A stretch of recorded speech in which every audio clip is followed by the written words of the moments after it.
think so. I don't.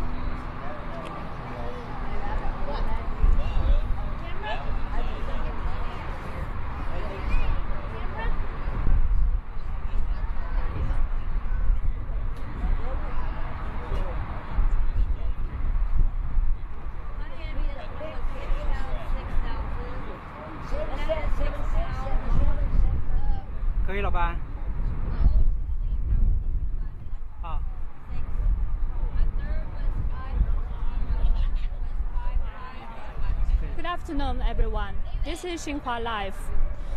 We are now in Austin, the capital city of Texas. It has been over 3 days after the Hurricane Harvey made a landfall in the coastal area in southeast Texas.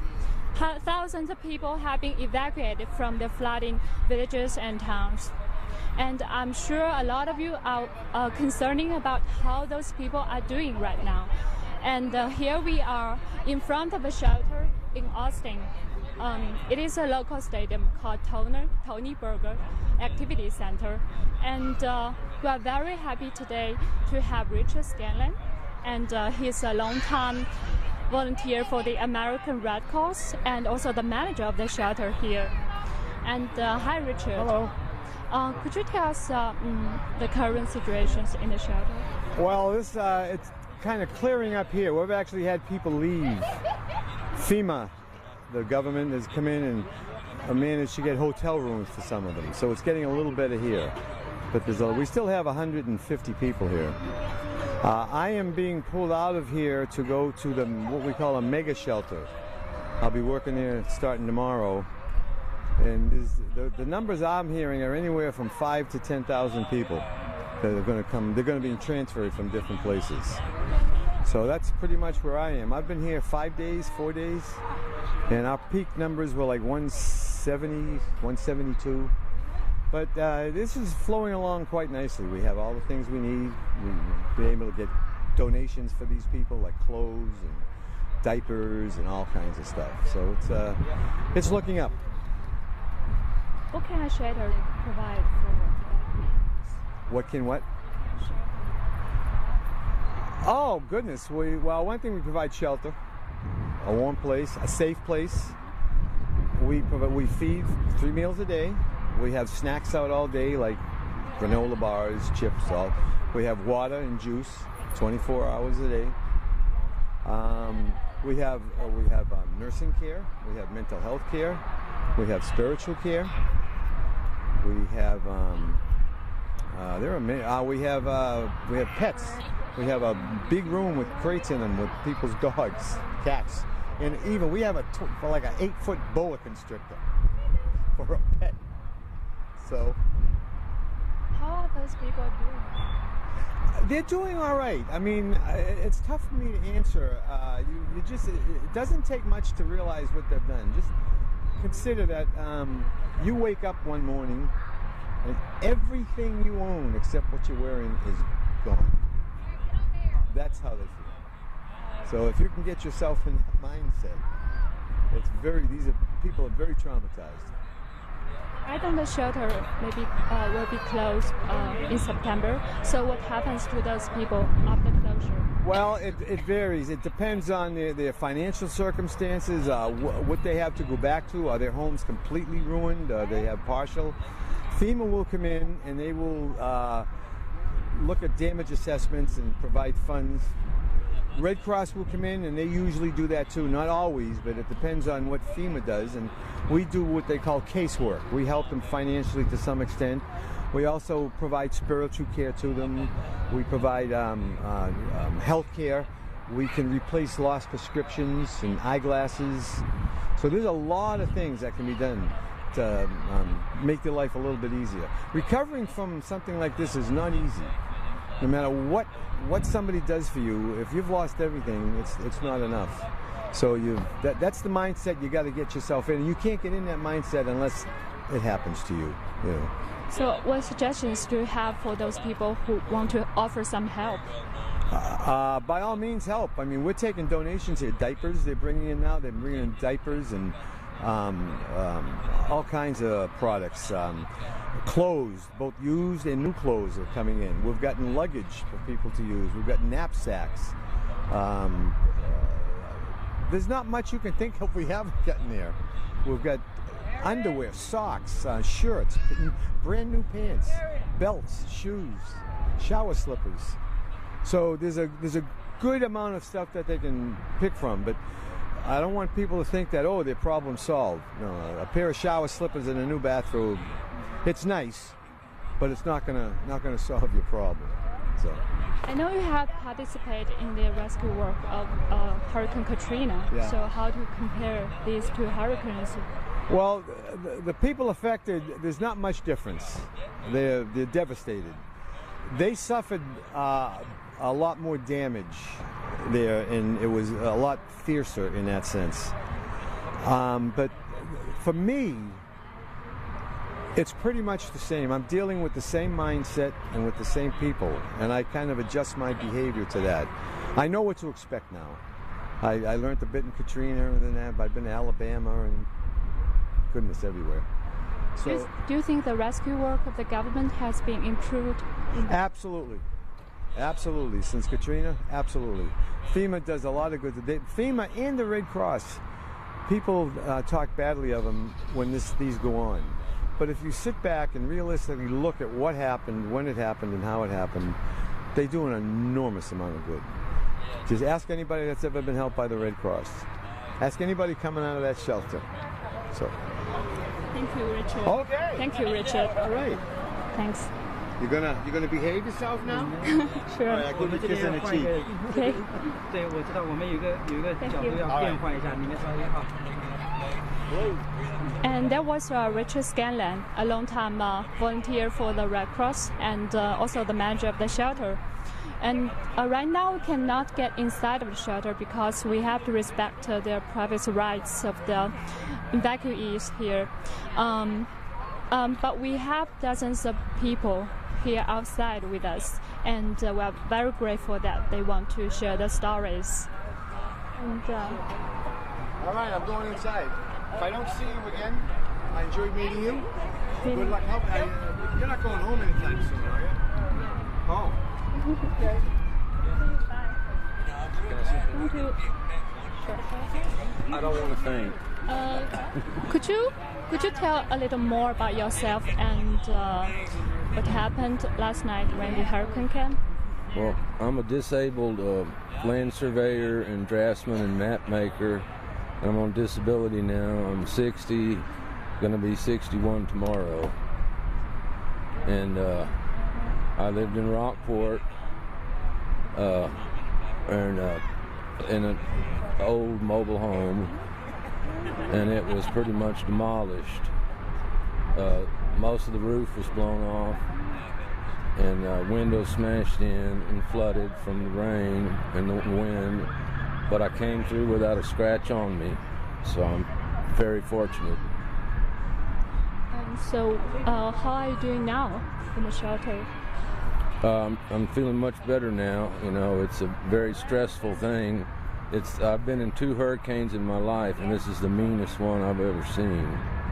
And it's terrible destruction, and it was so slow moving, and that's why it did so much damage.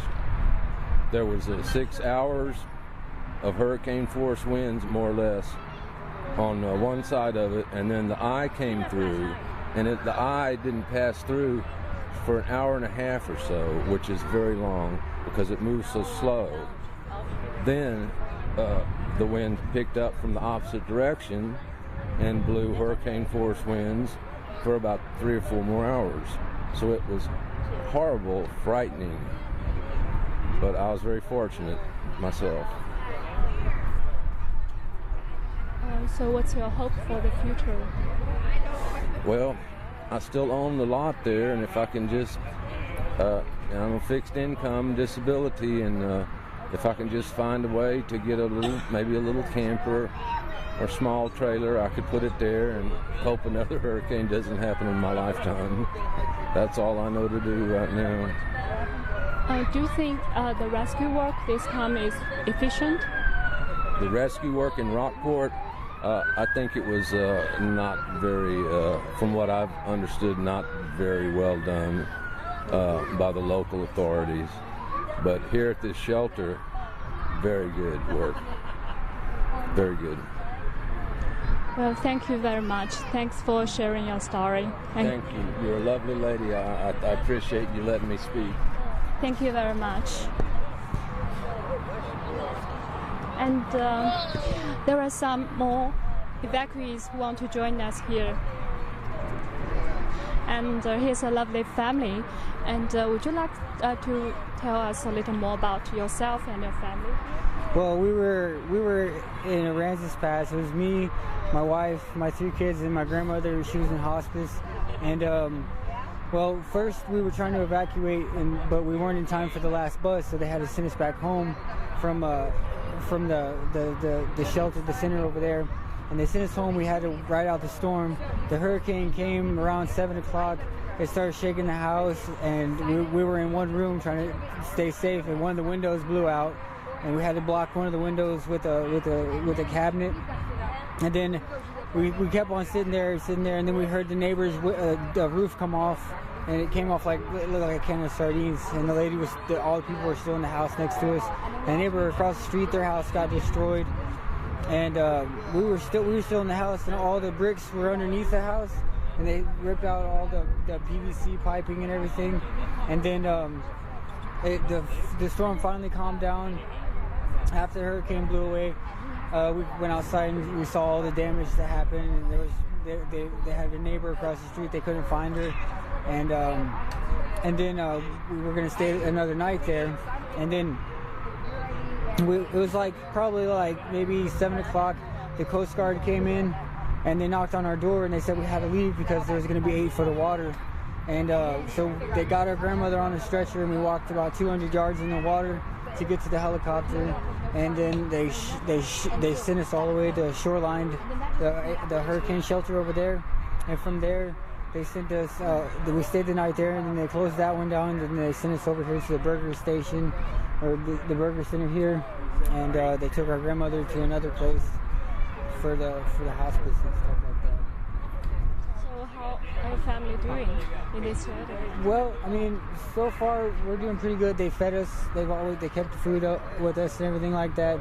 They got TV for us now, so we're watching. We can have the kids distracted, so they don't have to be all traumatized from it.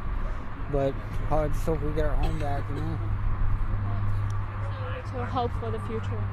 Hopefully when this all blows over, I can find some work, because my job got destroyed too. I was working at the Fisherman's Daughter.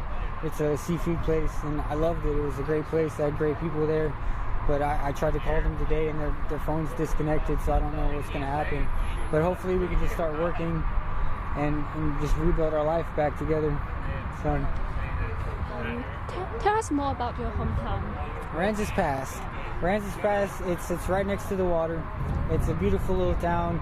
They got HB, Walmart. I mean, it was just nice. It had good breeze. They had good people there.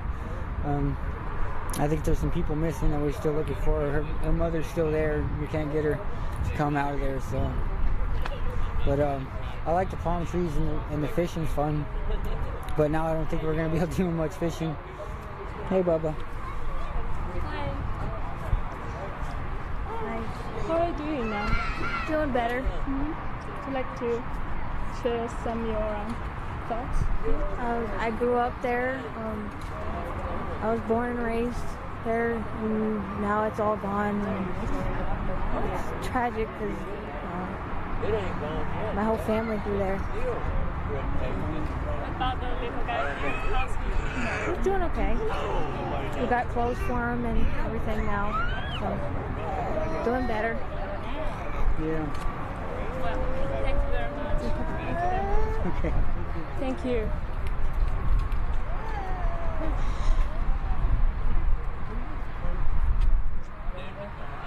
And here's one more family who is joining us. And would you like to tell us a little bit about yourself and your family? Well, we live in Rockport in apartments, the Villa del Palm apartments, and we stayed through the hurricane and stuck it out.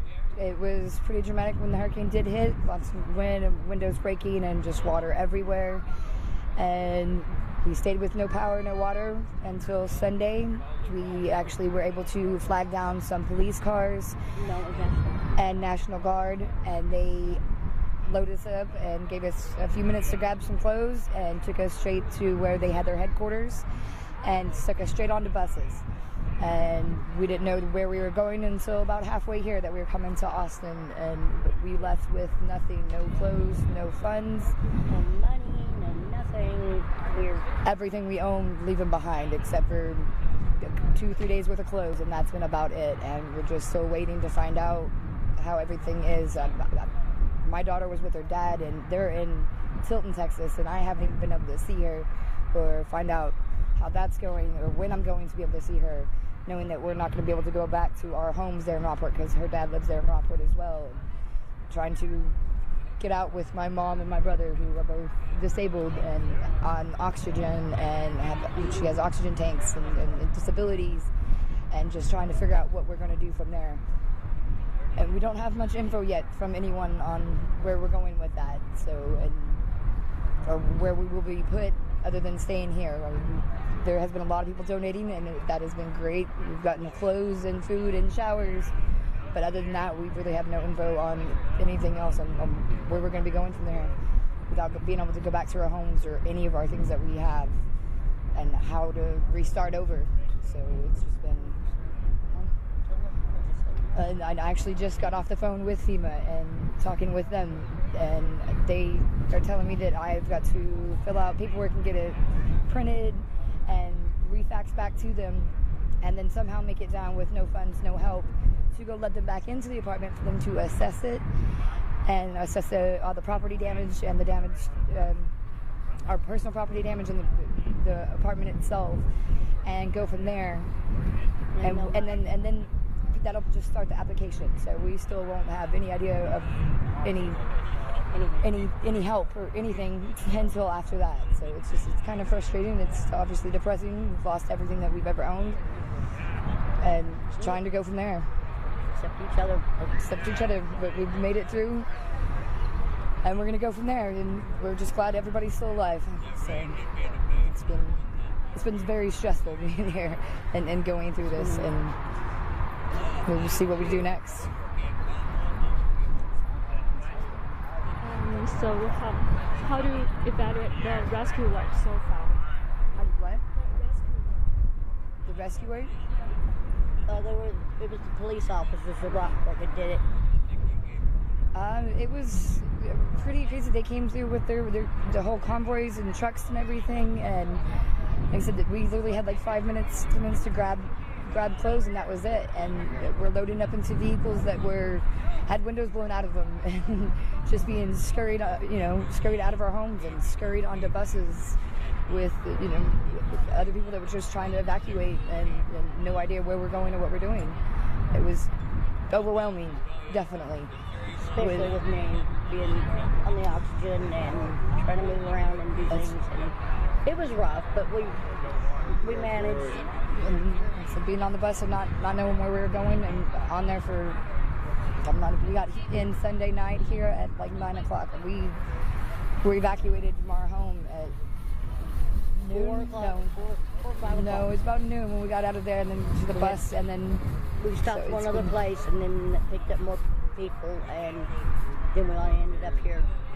But I mean, they've had a lot of donations and a lot of help here, just no information really for anyone yet to know what to do, or we don't know how to start the process to rebuild or to get help or go through that. No.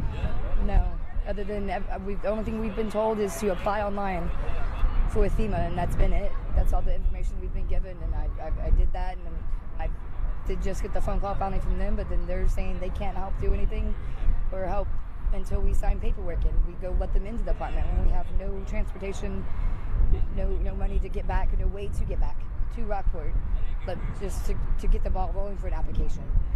And so they're not giving me any other information on how to start that process or any other assistance that's out there. And so it's just been trying to figure it out by ourselves, really. It is. It's very, very stressful. Not knowing which direction to go is very frustrating, and it just makes the And not stress. knowing how to start the process and how to work it is the problem. It just makes it all overwhelming. And nobody knows anything or which way to go. It literally turns your whole world upside down. So, it has been.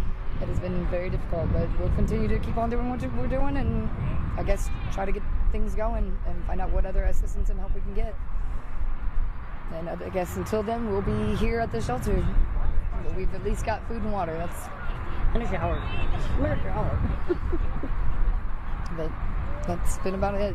Just chaos daily to make it through. Work together and help each other out. Well, thank you very much for sharing us your story. Thank you. I wish everything will get better for you guys. Yes. It will. It will. It will. Yes, it will. It will. It's just going to be a long, slow process Yes. to get better. Thank you Very all. much. Thank you.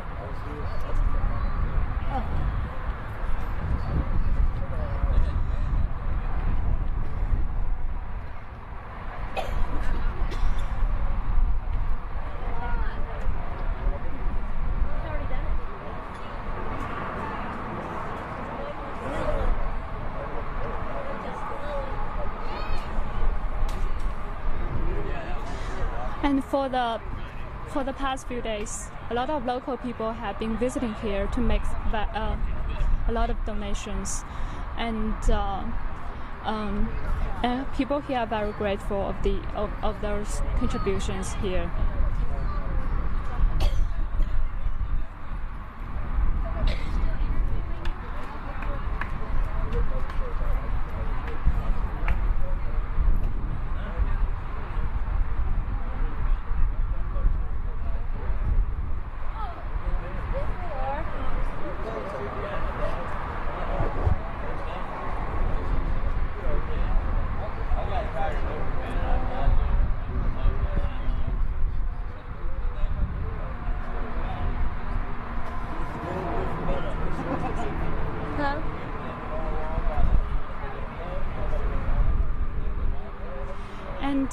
And now very happy to be joined by this lady, Michelle. And Michelle, would you like to tell us a little bit about yourself and your Me and this is my husband. We're from Rockport. I moved down here from Indiana 15 years ago. I was born in Ohio. Me and him met, and we've been together over 7 years, and we've got 5 children together, 3 girls and 2 boys. And I just recently had a little baby 2 months ago, a C-section. And then with all this hurricane that happened, that went on, everything's been really stressful. And we've been really thankful for everybody that's been here helping us, for the National Guard, the people that brought us over here from Rockport, the Army people, the Red Cross team, everybody that's been donating everything for us. We lost everything basically. We don't know how much damage our trailer was. We was in a little travel trailer, me and my husband and our children, and we don't really know what damage was caused to it, but we were walking around Saturday all day looking at everything that happened, and It's a loss. it's a big loss. We came with only the clothes that we had on our back, and my wallet and his cell phone. We don't really know what we're going to do, what we'll go back to, if we have a home to even go back to. And it's been a real big stress, but we're really thankful for everybody that's been helping out here.